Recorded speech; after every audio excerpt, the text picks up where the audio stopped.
साहब कहाँ है? प्रभात जी की संध्या है, मृदंग जी की बांसुरी है, तरंग जी की उमंग है, नटखट जी की खटपट है, सटपट जी की चटपट है, चौबे जी का चिट्टा है, पंडित जी का पोता है। ये सब पढ़ चुके हूँ। तो इंसानी शैतान ले जाइए, भागता भूत ले जाइए, हड्डियों का हार ले जाइए, कंका ले जाइए, मरघट ले जाइए। भाई माफ कीजिए, हमारी सहेली का दिल बहुत नाजुक है। देखिए ना, ये सुनते ही धड़कने लगा होगा। चल हट। तो पहला मिलन देखिए, सुनहरे सपने, उनकी आंखें देखिए, मेरा दिल देखिए। ये सब देखे हुए हैं। तो फिर क्या चीज दिखाऊं आपको? जो ना देखी हो। मालूम होता है कि हमारी दुकान में कोई ऐसी चीज नहीं जिसको आपने ना देखा हो। जी जी जी, मेरा मतलब भी कहने का ये है, ऐसी कोई किताब नहीं जिसको आपने ना पढ़ा हो। मालूम ऐसा ही होता है। चल रानी। माफ कीजिए साहब, आप बड़ी देर से खड़े हुए हैं, मैं जरा। कोई बात नहीं, लेडीज फर्स्ट। जी हाँ, जमाना भी यही चाहता है। हाँ, और फरमाइए आपको क्या चाहिए? जी, मुझे नौकरी चाहिए। नौकरी? नौकरी नौकरी नौकरी अरे भाई, नौकरी नाम की कोई किताब हमारे पास नहीं है। जी नहीं, मेरा मतलब है कि आप मुझे अपने यहाँ नौकर रख लीजिए। नहीं नहीं नहीं नहीं नहीं, कोई जगह खाली नहीं। मैं हर काम कर सकता हूँ, पढ़ा लिखा हूँ, BA पास हूँ। और फिर मेरी माँ बहुत बीमार है, उसके इलाज के लिए मेरे पास एक पैसा भी नहीं। तो जाओ भीख मांगो। भीख? हाँ भीख। भीख मांगने के लिए कोई हजारों रुपए पढ़ाई लिखाई में बर्बाद नहीं करता। भीख तो यूं ही मिल जाती है। बेकार सर खाते हो, ये कोई प्लेटफॉर्म या स्टेज नहीं है, किताबों की दुकान है। जाओ रास्ता नापो। है, चले आए नौकरी मांगने।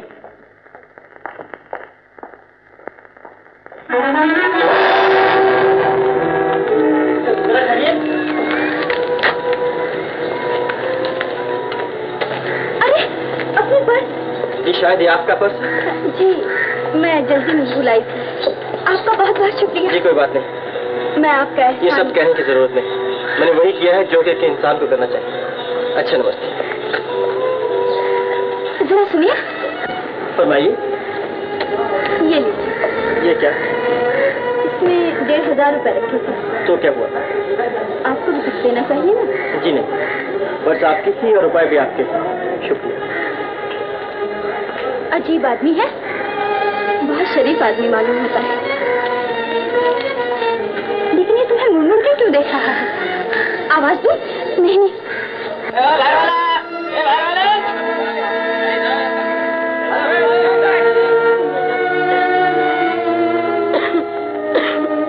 दवा लेकर आ रहा होगा।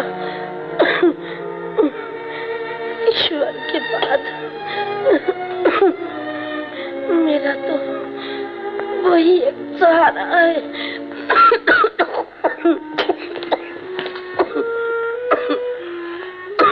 आज कैसी तबीयत है? बेटा बेटा, पहले मुझे ये तो बता, तुझे कहीं नौकरी मिली? हाँ मिल गई। सच? बड़ी अच्छी नौकरी मिल गई है, इसीलिए तो इतनी देर हो गई। आखिर ईश्वर ने मेरी पुकार सुनी। ईश्वर, लेकिन माँ मैं दवा नहीं ला सका। मैं खुद ही ठीक हो जाऊंगी। तुझे नौकरी मिली, मुझे सब कुछ मिला। दिन रात की भूख से तो। माँ तूने कुछ खाया? बेटा, मैं तुम्हारे लिए खिचड़ी बनाकर लाई हूँ, तुम्हारा ही इंतजार कर रही थी। चलो बेटा, हाथ मुंह धो लो, खा लो। अच्छा। कितनी तनख्वाह मिलेगी बेटा? तुम ही कहो माँ, तुम्हारे बेटे को कितनी मिलनी चाहिए? मेरा बेटा इतना पढ़ा लिखा है, कम से कम 100 तो मिलना ही चाहिए। हाँ? 100 की नौकरी मिल गई है माँ। 100 रुपया? अरे खड़ी क्या है, जरा भगवान के सामने घी का दिया तो जला दे। मेरे बेटे को नौकरी मिली है, 100 रुपया माहवार। हेलो रसिक। Hello hello. फिर तुमने मुझे रसिका, मेरा नाम है रसिक लाल मेहता, BA LLB 12 हाँ रसिक, ये भी कहती है रसिक। रसिक? फिर रसिका, फिर तुमने रसिक कहा, 1000 बार। साधना, तुमने मुझे रसिक कहा? हाँ? तुमने? हाँ रसिक। एक बार फिर कहो। अच्छा रसिक। आए दीदी, इन्हें रसिक ना कहना, इन्हें। अरे वो तुम नहीं कह सकती हो, ये तो कभी भी कह सकती है, कभी भी कह सकती है। एक बार फिर कहो रसिक। हाय। लेकिन ये तुम किताबें लादे हुए कहाँ जा रहे थे? साधना देवी, वकील बनना एक जिम्मेदारी का काम है। देखो ना, आज एक को फांसी से छुड़ाना है। आज तक कितने आदमियों को फांसी चढ़ा चुके हैं? अब तक तो किसी को नहीं चढ़ाया हूँ, अगर बस चले तो तुम्हें फांसी पे जरूर चढ़ाऊं। साधना देवी, 420 किताब पढ़ा हूँ, कानून का एक नुक्ता भी नहीं मिलता। 840 पढ़ोगे तो जरूर मिल जाएगा। फिर बीच में बोली। अरे परमात्मा, ये बीच में न बोल, मैं सब कुछ भूल जाता हूँ। अब क्या कह रहा था? कोई सपने की बात? हाँ, देखो दिल मिला हुआ है तो बात भी मिल जाती है। मेरा मतलब है कि आज दिन तुम्हारा मतलब रात? हाँ, आज रात को मैंने एक सपना देखा। सपना तो तुम रोज ही देखते रहते हो। अरे रोज देखूं या एक घंटे के बाद देखूं, तुम्हें इससे क्या? साधना, मैंने सच में सपना देखा। लेकिन कितने बजे? मैं सपना देख रहा था, वक्त नहीं देख रहा था। साधना, मैंने सपने में तुमको देखा। मुझे? रसिक बाबू, कभी तो मुझे भी अपने सपने में देखा कीजिए। जब पागल हो जाऊंगा तुम्हें जरूर देखूंगा। अब तो जाओ, मौत की तरह क्यों पीछे लगी हुई हो मेरे? तुम जानती हो साधना, मैंने सपने में क्या देखा? मुझे 104 बुखार, मैं पलंग पे सोया हुआ, तू बर्फ की थैली ले आ रही है। अच्छा रसिक, मुझे जाना है, तुम ये सपना रानी को कैसे सुना सकता हूँ साधना? लेकिन मैं भी ऐसे सपने नहीं सुनती। चलो साधना। तुम्हें कौन सुनाता? तो साधना की क्यों ले जा रही हो? अरे सुनो तो, ये जब भी आती है मेरा सपना वही का वही रह जाता है। पिताजी,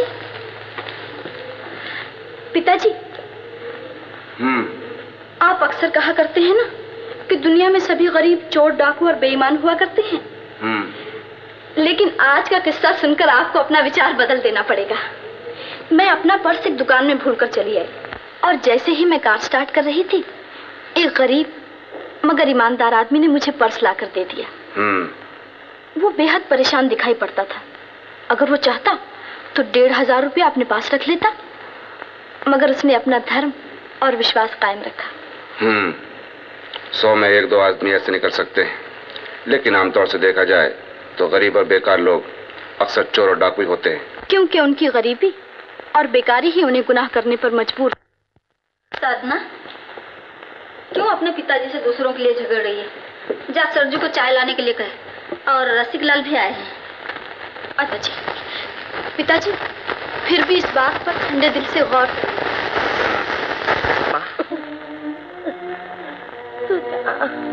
कैसे जाऊं? आज फिर तुम्हारी तबीयत ज्यादा खराब है।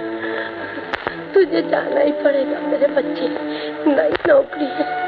नई नौकरी है तो क्या हुआ? आज नहीं तो कल मिल जाएगी। लेकिन मेरी माँ तो मुझे दोबारा नहीं मिलेगी। तू मेरी फिक्र मत कर मेरे लाल। लेकिन मेरे भगवान देखभाल करेगा। मेरा मन नहीं चाहता। मेरे बच्चे, तू जा काम पर मेरे बाप। मैं तुम्हें अकेला कैसे छोड़ दूं? गंगा बहन आती होगी। तू जा मेरे बच्चे।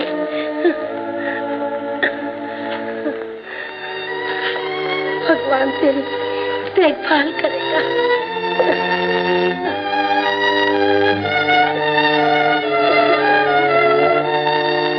गंगा माँ, आज फिर तबीयत ज्यादा खराब है। डॉक्टर ने क्या कहा?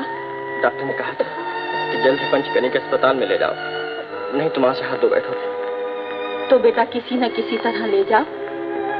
ले तो जाऊं, लेकिन अरे तुम अपना दुख बताकर मालिक से 50 रुपया पेशगी ले लो, टिकट और खर्च के लिए काफी होंगे। मैं साथ चली जाऊंगी ताकि तुम अपनी नौकरी करते रहो। तुम चुप क्यों हो गए? क्या वो रुपया नहीं देंगे? नहीं।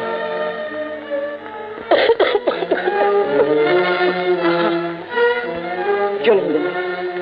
अच्छा, तो तुम तैयार होकर स्टेशन पहुंच जाओ, मैं भी पैसे लेकर वहां पहुंच जाऊंगा। अच्छा। जी बात यह है कि मुझे 50 रुपए की जरूरत है। 50 रुपया? ऐसा बोलो ना बाबू। आओ बाबूजी, अंदर आओ। आओ, बैठो बैठो, आओ। अच्छा भाई साहब, तो बोलो क्या रहने रखोगे?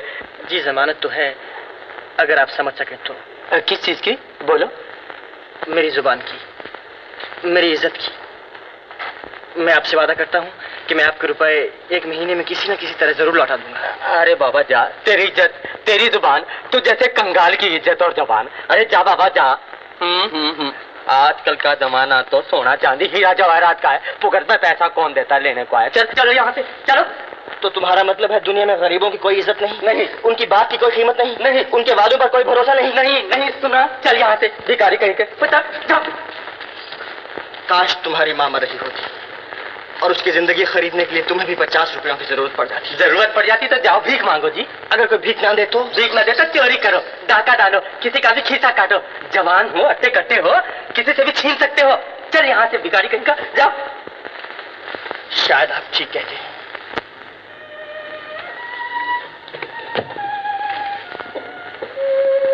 गंगा माँ, आज फिर तबीयत ज्यादा खराब है। डॉक्टर ने क्या कहा? डॉक्टर ने कहा था कि जल्द ही पंचकनिका अस्पताल में ले जाओ, नहीं तो वहां से हाथ धो बैठो। नहीं, मेरी माँ, दुनिया में मेरा एक ही सहारा है, लेकिन 50 रुपए कहाँ से लाऊं? भीख ना दे तो चोरी करो, डाका डालो, किसी का भी खीसा काटो। जवान हो, अट्टे कट्टे हो, किसी से भी छीन सकते हो। चल यहाँ से, भिखारी कहीं का, जाओ। छीन सकता हूँ, किसी से भी छीन सकता हूँ।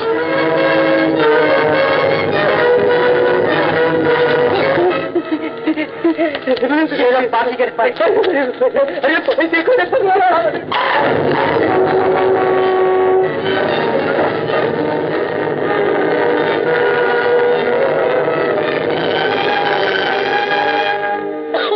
ये लो गंगा माँ, 2 टिकट और बाकी के रुपए खर्चे के लिए।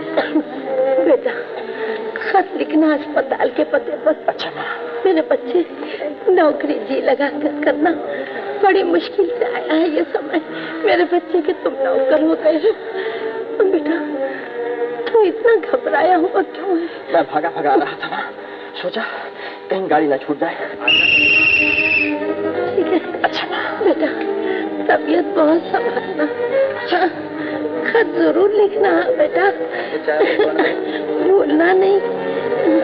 नौकरी पर बराबर जाना।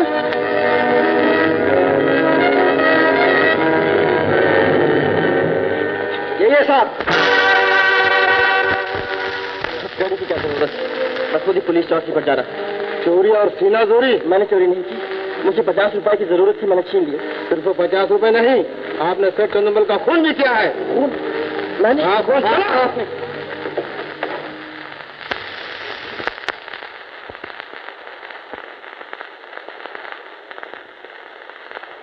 पिताजी, हम भी चलेंगे। कहाँ?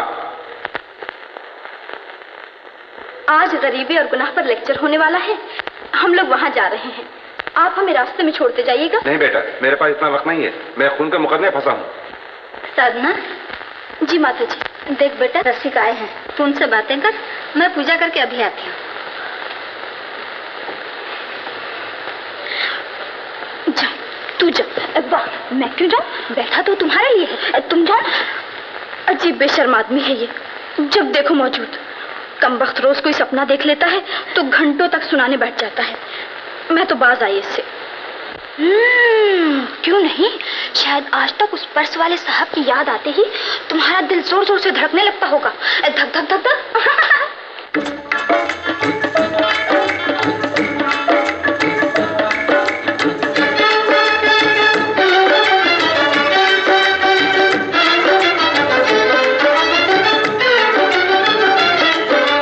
दिल ले गया जी कोई, दिल ले गया, दिल ले गया, दिल ले गया जी कोई, दिल ले गया, दिल ले गया। जाते जाते मीठा मीठा गम दे गया, कोई दिल ले गया जी कोई, दिल ले गया। जाते जाते मीठा मीठा गम दे गया, कोई दिल ले गया जी कोई, दिल ले गया। दिल ले गया जी कोई, दिल ले गया, दिल ले गया।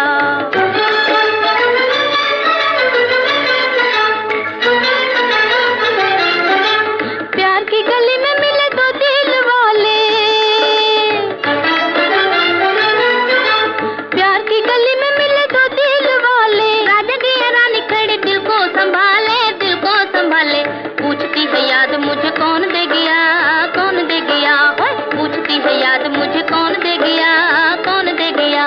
जाते जाते मीठा मीठा गम दे गया, कोई दिल ले गया जी कोई, दिल ले गया।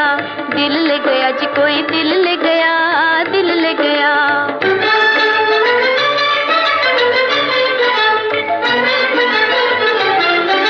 मार गई तुम्हें पहली नजर, मार गई तुम्हें पहली नजर। जाओ जाओ जाके थाने में दे दो खबर, दे दो खबर। क्या दिल ले गया जी कोई, दिल ले गया, दिल ले गया। दिल ले गया जी कोई, दिल ले गया, दिल ले गया। जाते जाते मीठा मीठा गम दे गया, कोई दिल ले गया जी कोई, दिल ले गया। दिल ले गया जी कोई, दिल ले गया, दिल ले गया।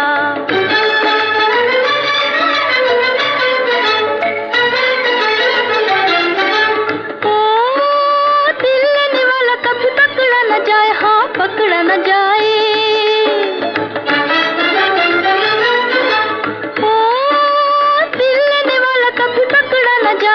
पकड़ा न जाए, दिल देने वाला करे हाय हाय हाय हाय। चैन ले गया जी मेरी, नींद ले गया, नींद ले गया। चैन ले गया जी मेरी, नींद ले गया, नींद ले गया।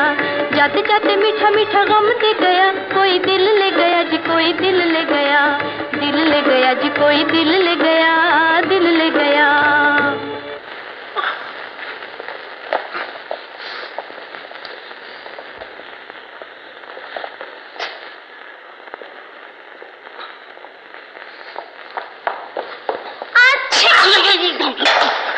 अरे अरे कोई बात नहीं, घबराइए मत, झेंटिए मत, डरिए मत। हर एक को खूबसूरत बनने का हक है भाई। मैं तो खूबसूरत नहीं बन रहा था, मैं अपनी शक्ल देख रहा था। हाँ, कि कहीं बंदर जैसी तो नहीं दिख रही? मैं बंदर? क्या करती हो साधना देवी, सुनती हो ये क्या कह रही है? ये आपको बहुत छेड़ती है ना? छेड़ती क्या है, मेरे जख्मों पर नमक छिड़कती है। ये तो इसके लिए अच्छा है कि आपकी मौसी की लड़की है, वरना दफा 7 पेनल कोड के हिसाब से मैं बेइज्जती की दावा कर देता इस पे। हो, आप तो फांसी भी दिलवा सकते हैं भाई। हाथ हटाओ, हाथ हटा के बात करो। चल तो छोड़ इन बातों को। आप ये बताइए कि आजकल वकालत कैसे चल रही है? बहुत अच्छी चल रही है, चाय पीने की भी फुर्सत नहीं मिलती, खाना तो कभी कभी नसीब होता है। जी हाँ, क्यों नहीं। ये तो कहते नहीं कि सारा दिन दफ्तर में बैठे बैठे मक्खियाँ मारा। छी छी छी छी, हम इंसान हैं, मक्खियाँ नहीं मारते, इंसान को मारते। इंसान को? हाँ, लड़ाई में बंदूक से, तोप से। और ये सोचते रहते हैं कि आज साधना देवी को कौन सा सपना सुनाऊं? आज साधना देवी को कौन सा सपना सुनाऊं? तुम बीच में क्यों बोलती हो? जाओ जाओ यहाँ से। अच्छा भाई माफ कर। माफ किया जा।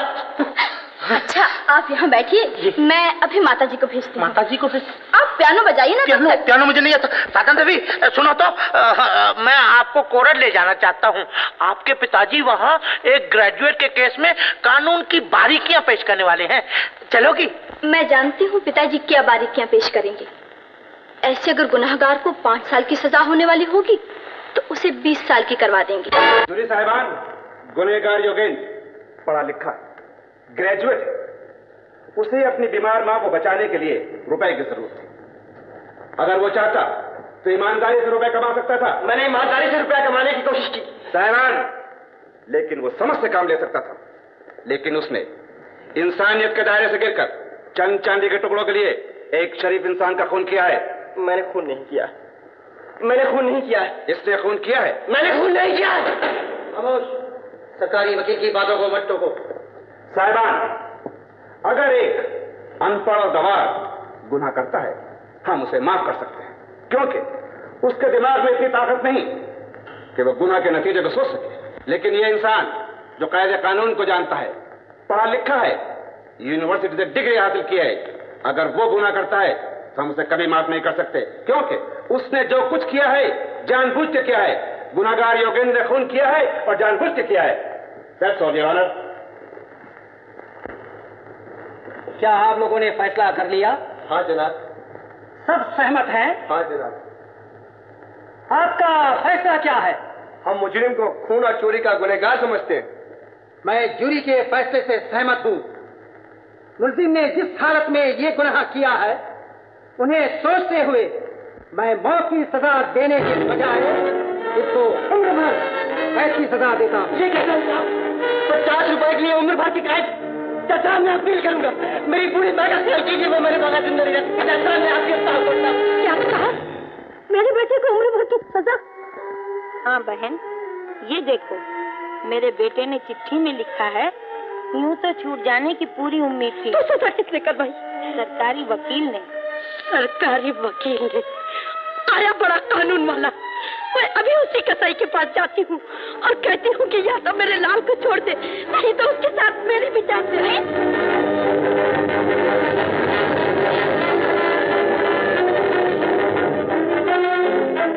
छोड़ दे मुझे, छोड़ दे मुझे। कहाँ है वो शैतान? छोड़ दे मुझे, छोड़ दे मुझे। कहाँ है वो शैतान? कौन है? कोई पागल बुद्धि है साहब?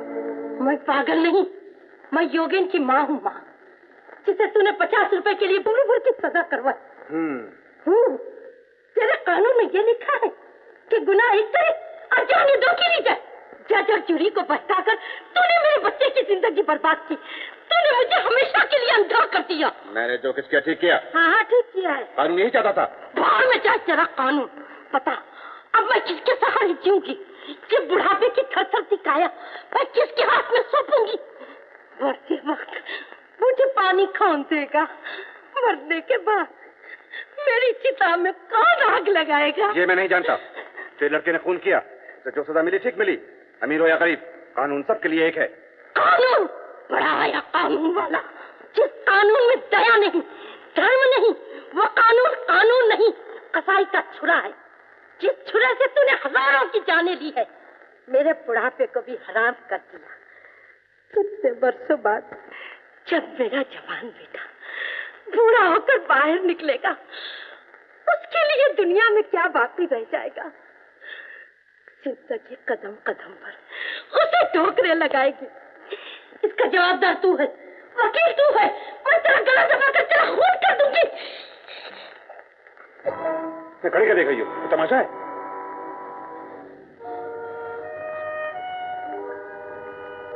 बेटा जरा पानी।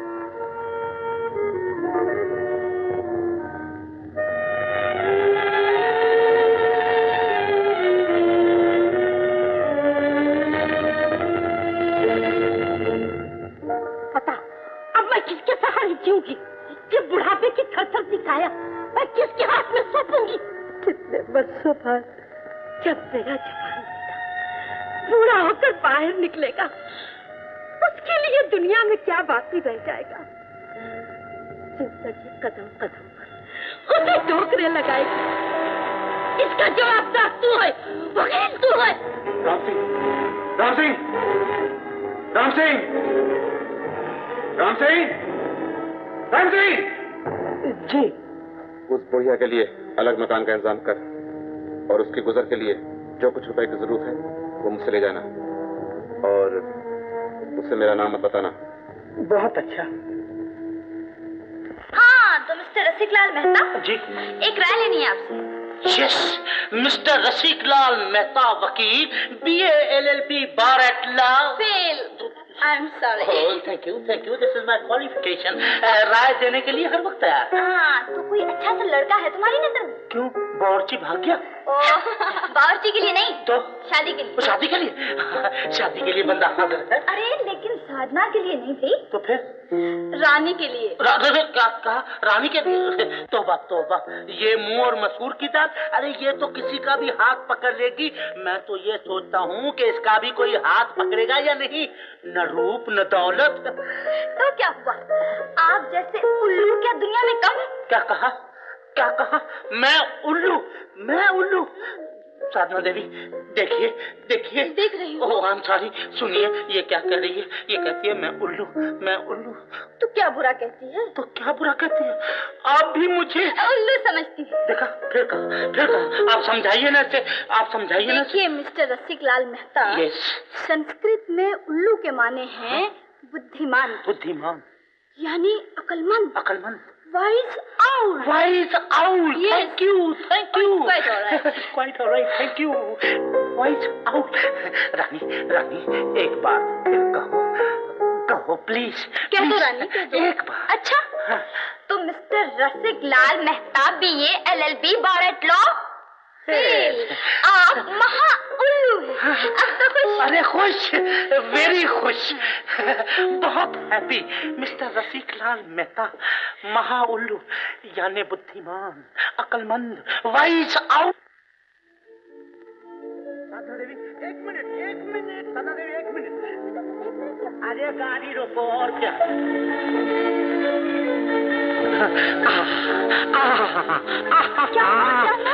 अरे वो देखिए। अरे वाह, वहाँ तो गधा है। हाँ, तुम्हें तो गधा ही दिखाई देगा। वो तो है ही गधा। उसके दूर देखो, पहाड़ियों की ओर में सूरज डूबा जा रहा है। ऐसा मालूम होता है जैसे तुम क्यों पूछती हो? साधना देवी, आप पूछिए। हाँ, तो जैसे प्रीतम दिन भर बिरहा की आग में जलकर शाम को अपनी प्रियतमा को मिलने पहाड़ की ओट में जा रहा है।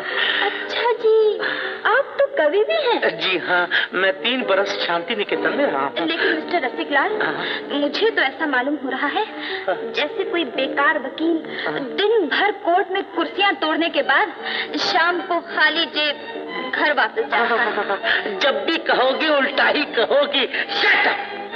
कविता कहना आसान बात नहीं। ये कल्पना तो मुझे साधना देवी आपको देखकर ही हुई। आप और मैं और मुझे ये कल्पना उस गधे को देखकर हुई। आप और वो गधा। यानी कि मैं गधा? तुम मुझे गधा कहती हो? देखो साधना देवी, रानी मुझे गधा कहती है। अगर आप रानी का साथ नहीं छोड़ती तो मुझे आपका साथ होना होगा। ये मेरा आखिरी फैसला है। नहीं, ऐसा नहीं हो सकता। वो गधा कहती है, आप कुछ नहीं कहते। अरे वो देखिए। देख तो रहा। अरे यहाँ नहीं, वहाँ सूरज डूबा जा रहा है। तस्वीर ले लीजिए। आपको देखते देखते सूरज भूल गया मैं। अरे सूरज भैया, जरा खड़ा रहना। ओ परमात्मा।